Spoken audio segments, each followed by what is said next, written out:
안녕하세요, 강정호 목사입니다. 오늘은 차이나는 신앙교육 클래스 첫 번째 시간입니다. 첫 번째라는 것이 참 생각할수록 부담이 많이 되는데 매도 먼저 맞는 것이 낫다는 속담이 있는 것처럼 오늘 한번 시작을 해보고자 합니다. 신앙교육을 위해서 가장 필수적인 것이 무엇이 있을까요? 많은 것들이 있겠지만 저는 바로 성경책이라고 생각합니다.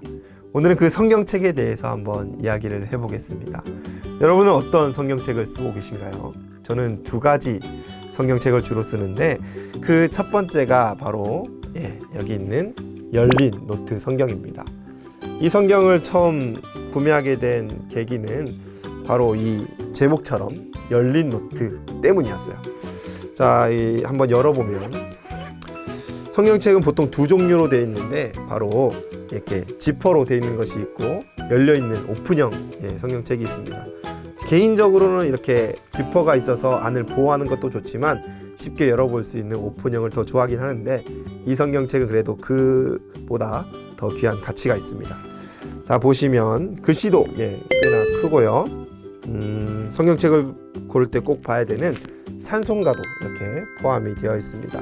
그 무엇보다 이 성경책의 가장 큰 특징은 바로 이 성경책 옆에 메모할 수 있도록 공간이 있다는 것입니다. 그래서 설교를 듣거나 큐티를 할 때 갑자기 하나님이 주시는 마음을 금방 메모할 수 있어서 다음에 또 그 본문을 볼 때 좋은 활용도가 생길 수 있는 성경책입니다. 성경책이 크고 또 찬송가도 포함되어 있어서 꽤나 고가이지만 그만큼 가치가 있으니 성경책을 사시려는 분들은 한번 참고를 해보시면 좋을 것 같습니다. 그 다음으로 제가 애용하는 성경책은 바로 이 스트롱코드 성경책입니다. 두 가지로 이렇게 되어 있는데요. 자, 하나는 사전이고 하나는 성경책입니다. 아까 말씀드린 것처럼 이렇게 오픈형 금방 열어볼 수 있도록 되어 있고요. 열어보시면 그 흔한 설명 하나 없습니다. 보통 이제 성경을 시작할 때나 중요한 내용이 있으면 이 설명들이 포함된 것이 대부분인데 이 성경책은 그런 게 없어요. 또 아까 제가 꼭 고려해야 되는 찬송가도 없는데 제가 이 성경책을 좋아하고 사랑하는 이유는 바로 여기 가만히 보시면 글씨 위에 조그만 숫자들이 있는데 이 숫자들 때문입니다. 이것을 우리가 스트롱 코드라고 부르는데 이제 제임스 스트롱이라는 분이 계셨어요. 이분이 이제 원어를 공부하기 쉽고 용이하게 할 수 있도록 각 단어의 어근마다 이 숫자를 다 붙였습니다. 그래서 우리가 사전을 찾을 때 쉽게 숫자를 보고 이렇게 순서대로만 찾을 수 있도록 이렇게 스트롱 코드를 만들어 놓으신 거예요. 그래서 제가 원하는 단어가 있으면 숫자만 보고 금방 찾아서 이렇게 찾을 수 있도록 해놓은 것이 바로 스트롱 코드 성경입니다. 이제 각설하고 성경 언박싱을 시작하도록 하겠습니다. 자, 제가 오늘 언박싱 하고자 하는 성경책은 바로 이 성경책입니다.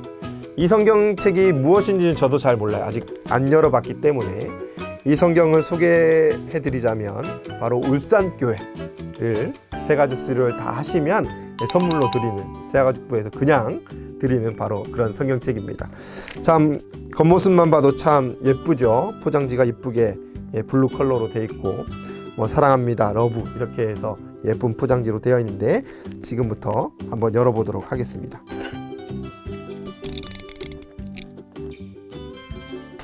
네, 성경책을 열어보니까 베스트 성경이라는 성경책이 들어있고 가격은 28,000원.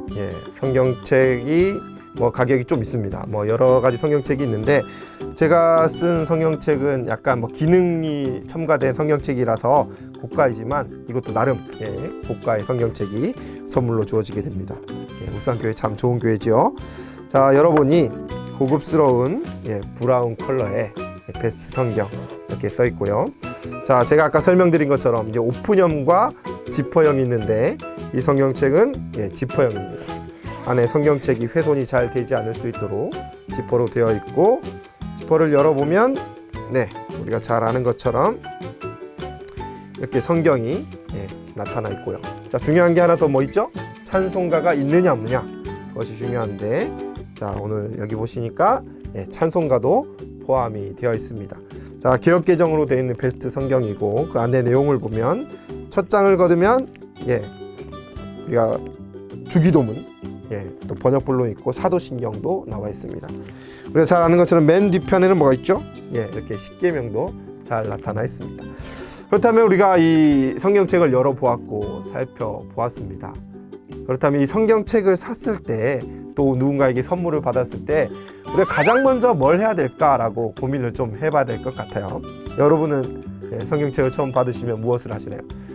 뭐 많은 사람들이 이름을 쓰죠. 제일 첫 장에 이름을 쓰기도 하고, 이름 네임 스티커를 붙이기도 하고, 그렇게 해서 책꽂이에 꽂고 전혀 안 열어보는 그런 사람들도 너무 많습니다. 주일이나 돼서 이렇게 먼지를 털고 이렇게 오시는 분도 계시는데, 제가 여러분들에게 오늘 이 차이나는 신앙교육 클래스로 하고 싶은 말은 무엇이냐면 바로 목록을 살피는 것입니다. 이 목록의 순서를 살피는 것은 먼저 성경 본문을 찾는 데 도움이 됩니다. 여러분, 우리가 창세기, 마태복음 이런 것은 쉽게 찾는데 요나, 요엘서 이런 거 쉽게 찾으세요? 아직도 요엘서가 어딨지 이렇게 고민하고 있지는 않으신가요?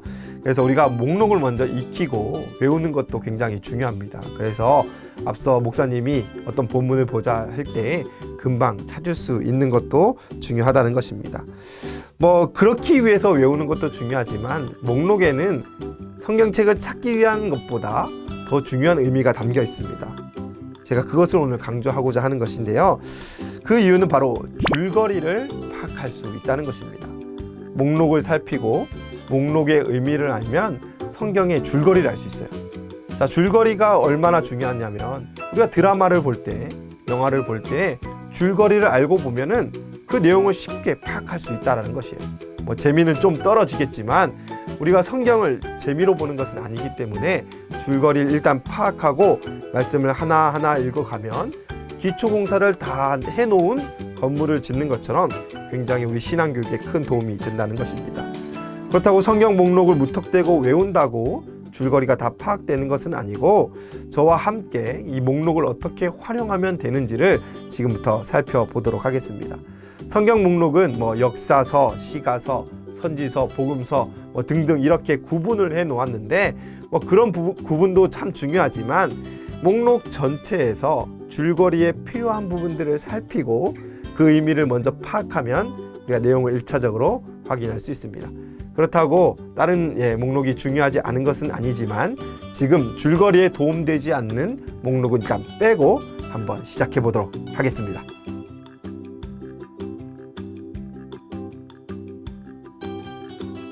성경은 총 66권으로 되어 있습니다. 구약이 39권이고 신약이 27권입니다. 여기에 성경 전체 줄거리를 전하는 책들 해서 16권이 있습니다. 이 중에 마태, 마가, 누가, 요한복음은 우리가 잘 아는 것처럼 같은 내용을 담고 있기 때문에 한 권으로 봐도 무방합니다. 그렇기 때문에 13권으로 줄일 수 있죠. 자, 지금부터 이 13권의 제목, 또 그 의미를 파악하면 또 줄거리를 다 이해할 수 있을 것이라는 것입니다. 그 먼저는 창세기입니다. 창세기 제목의 뜻은 세상을 창조한 이야기 정도로 이해할 수 있지요. 가장 중요한 창조의 내용이 포함되고 그 뒤로는 아담으로 인한 타락의 내용이 이어집니다. 그 다음에는 죄에 대한 구속의 이야기가 창세기의 내용이지요. 이것은 성경 전체의 요약이기도 합니다. 창조, 타락, 구속. 우리가 창세기에서 꼭 기억해야 되는 사람이 있는데 그 사람은 바로 아브라함입니다. 아브라함은 그 개인의 부름을 넘어서 한 민족의 부름이기 때문입니다. 하나님은 구원과 구속의 역사를 넓혀 가시는데 선택된 한 민족을 택하셨다라는 것입니다. 아브라함, 이삭, 야곱으로 이어지는 계보는 선택된 민족 이스라엘을 이루게 됩니다. 그 민족을 이룬 이스라엘에 대한 내용이 바로 출애굽기입니다. 출애굽기는 애굽을 탈출하다라는 의미를 가지고 있습니다. 애굽에 정착한 야곱의 가족이 있었는데 그 정착한 가족들이 민족을 이루게 되었습니다. 하지만 요셉을 알지 못하였던 왕이 저 민족들을 그냥 둘 수 없어서 종살이를 시켰다라는 것입니다. 종살이는 무려 430년 동안 이어지게 되었습니다. 하나님은 때가 이르러 모세라는 인물을 들어 쓰시고 내 민족을 애굽에서 탈출시키라는 명령을 하게 됩니다. 모세는 이 뜻을 받들어서 이스라엘 백성들을 출애굽하게 된 것이지요. 자, 출애굽 사건 하면 뭐가 기억나시나요? 홍해를 가른 사건도 있을 것이고 만나와 외출하기, 구름기둥과 불기둥, 많은 이야기들이 있는데 그 내용이 모두 출애굽기에 포함된 내용입니다. 그 다음에 이어지는 내용은 바로 민수기입니다. 민수기란 그 책의 제목을 잘 모르시는 분들이 많던데 백성의 수를 세다라는 의미를 가지고 있습니다.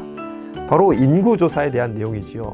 두 번의 인구조사가 나오는데 첫 번째는 출애굽 1세대, 두 번째는 출애굽 2세대에 대한 내용입니다. 이것으로 미뤄보아 어떤 내용이 이어질까요? 출애굽 1세대가 하나님의 명령에 온전하지 못하여서 다 광야에서 멸망하게 되었고 그 언약이 출애굽 2세대로 이어지게 되었다는 것입니다.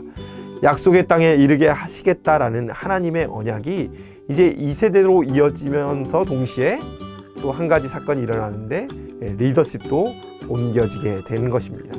그것이 바로 여호수아서입니다.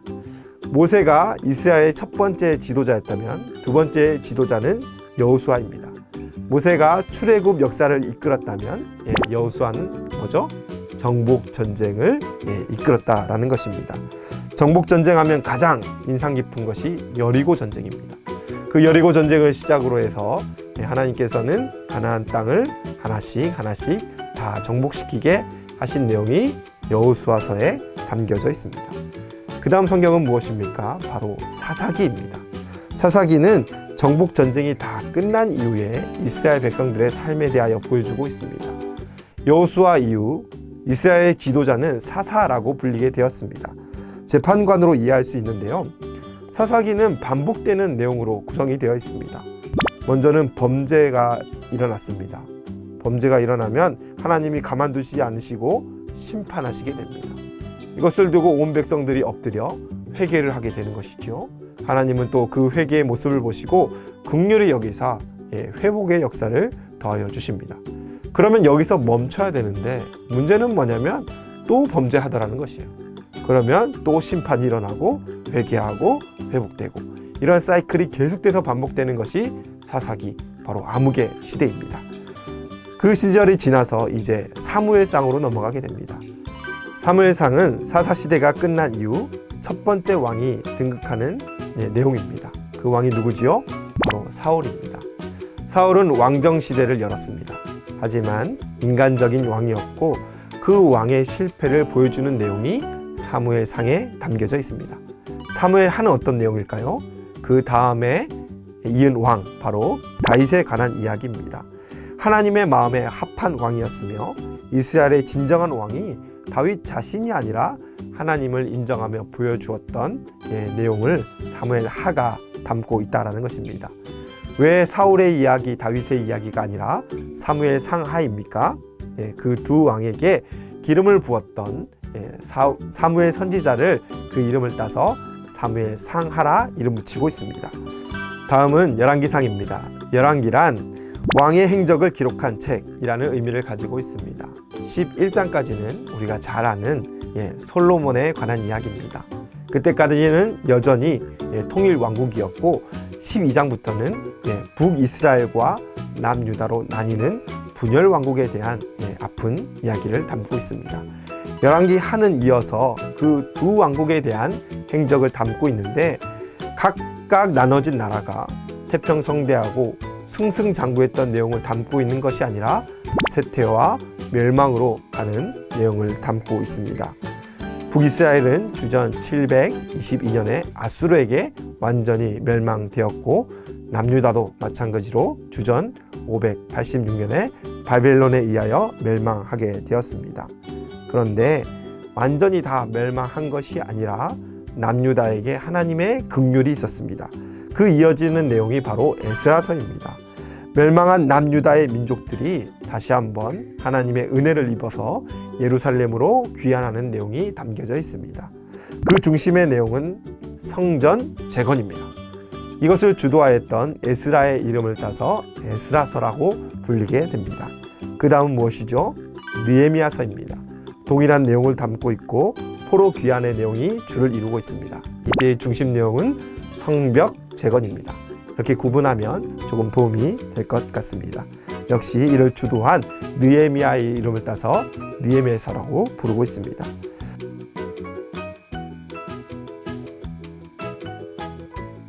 구약은 여기까지 내용으로 마무리되게 됩니다. 그 다음에는 침묵의 기간이 이어지고 유대인들은 구약에 예언되었던 오시겠다고 하는 메시아를 기다리는 민족이 되었습니다. 그런데 그 기다림은 길어졌고 실제 메시아가 이 땅에 왔음에도 불구하고 유대인들이 잘 알아보지 못하는 일이 일어났지요. 그 내용을 어디가 담고 있죠? 바로 신약성경입니다. 신약성경은 마태, 마가, 누가, 요한 이렇게 복음서로 시작이 되는데 복음서는 바로 예수 그리스도 오신 메시아에 대한 내용을 담고 있습니다. 예수님의 탄생, 3년간의 공생애, 십자가의 죽으심과 부활이 그 중심의 내용입니다. 마지막으로는 사도행전입니다.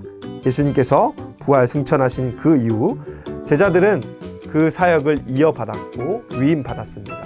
그래서 사도라 부름받으며 하나님이 맡겨주신 예수 그리스도께서 위임해 주신 그 사역들을 감당하였고 후에 이방인의 사도라 불렸던 바울이 그 역할을 또 감당하여 복음은 전파되고 또 전파되었습니다. 지금 우리에게까지 전파된 그 복음이 계속해서 전해지고 있는 것입니다.